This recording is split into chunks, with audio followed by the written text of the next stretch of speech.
தமிழ்நாடு சட்டமன்றம் 8.5 கோடி தமிழ் மக்களுடைய உணர்வுகளை பிரதிபலிக்கின்ற மாமன்றம். ஆளுநர் என்பவர் மாநில நலனில் அக்கறை கொண்டவராக, மக்கள் மேம்பாட்டத்தில் ஆர்வம் கொண்டவராக, உண்மையை பேசுபவராக இருக்க வேண்டும். மக்களுடைய பேராதரவோடு பெரும்பான்மையோடு வெற்றி பெற்று ஆட்சி அமைந்துள்ள அரசு எடுக்கின்ற முடிவுகளுக்கு ஒத்துழைப்பு கூடியவராக இருக்க வேண்டும். அதைத்தான் அரசமைப்பு சட்டமும் அந்த பதவி வகுப்பிடம் இருந்து எதிர்பார்க்கிறது. ஆனால் நம்முடைய ஆளுநர் அவர்கள் அதற்கு மாறாக செயல்படுகிறார். மாநில நிர்வாகத்தை முடக்கவும், பொது மேடைகளில் அரசியல் பேசியும் அவதூறு பரப்பி வருகிறார். அது அவர் சொந்த விருப்பம் என்று கருதலாம். எனினும் அத்தகைய ஒரு முயற்சியை இங்கும் செய்ய அவர் முனைவது ஏற்புடையது அல்ல.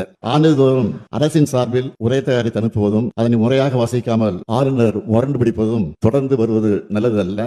ஆளுநர்கள் மாநில அரசுகளுக்கு இடைஞ்சலாக இருந்து இப்படி செயல்படுவது இங்கு மட்டுமல்ல, பல்வேறு மாநிலங்களிலும் நடந்து வருகிறது. ஒரு நாள் செய்தியாக இதனை கடந்துவிட முடியாது. ஆண்டின் தொடக்கத்தில் அரசின் கொள்கை அறிக்கையை ஆளுநர்கள் உரையாக வாசிப்பது நடைமுறை. அந்த நடைமுறையை ஒருவர் தொடர்ந்து மீறும் போது அது போன்ற விதிகளை எதற்காக வைத்திருக்க வேண்டும் என்ற கேள்வி சாதாரணமாகவே அனைவர் மனதிலும் எழும். எனவே ஆண்டின் தொடக்கத்தில் ஆளுநர் உரை என்ற நடைமுறையை விளக்கும் வகையில் அரசமைப்பு சட்டத்தை திருத்துவதற்கான முயற்சிகளை இந்தியா முழுவதும் இருக்கும் ஒத்த கருத்துக்கள் கொண்ட அரசியல் கட்சிகள் துணையோடு இந்திய நாடாளுமன்றத்தில் திராவிட முன்னேற்ற கழகம் முன்னெடுக்கும் என்ற உறுதியையும் இந்த மாமன்றத்தை அறிவித்து நன்றி கூறி அமைகிறேன்.